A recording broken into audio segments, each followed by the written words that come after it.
Jamais sans la grâce, une dévotion matinale qui vous connecte à la pensée de Dieu et vous donne la provision du ciel au quotidien.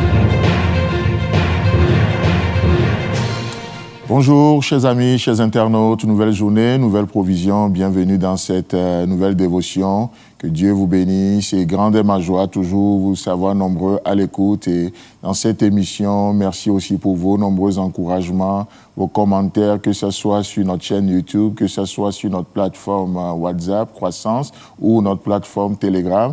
En tout cas, que le Seigneur vous bénisse. Et ce matin, nous continuons toujours notre voyage dans Éphésiens chapitre 2, que je me fais encore le plaisir de nous lire. Un passage très riche, n'est-ce pas? Là, il est écrit dans la version Louis II.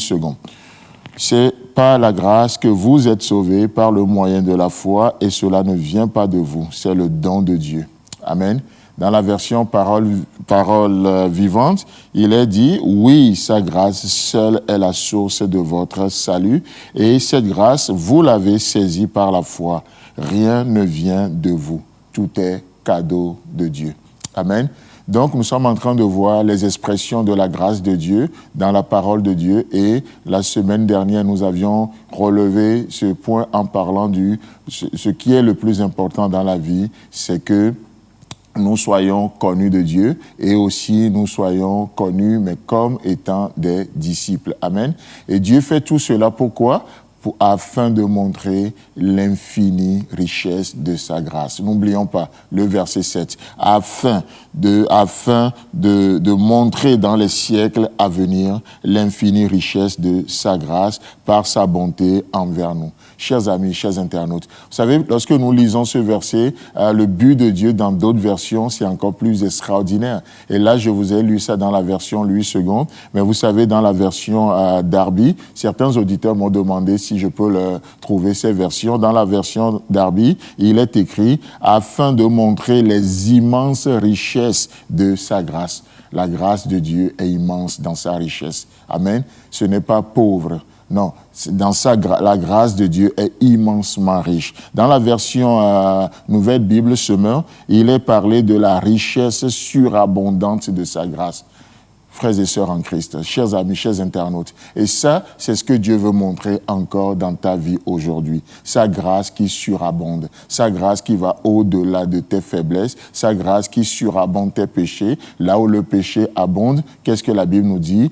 La grâce surabonde. Encore une fois, l'homme naturel, l'homme charnel va prendre ces versets pour promouvoir le péché. Ça veut dire qu'il n'a rien du tout compris de la grâce de Dieu. Parce que la grâce de Dieu, source de salut, nous enseigne à comment renoncer à certaines choses et comment vivre dans le siècle présent. Donc la grâce de Dieu, ce n'est pas juste pour renoncer à la vie mondaine, mais elle nous enseigne aussi à vivre. Et comme j'aime bien le dire, la vie chrétienne, ce n'est pas juste une vie de renoncement, ce n'est pas juste une vie de privation, mais c'est une vie surabondante. Dieu nous appelle à une vie de privation par rapport à certaines choses, mais aujourd'hui, il t'appelle à vivre dans ton boulot, il t'appelle à vivre dans ta famille, il t'appelle à vivre et surtout à le montrer, à le manifester. Dans la parole de vie, il est parlé de la richesse extraordinaire de ses bienfaits.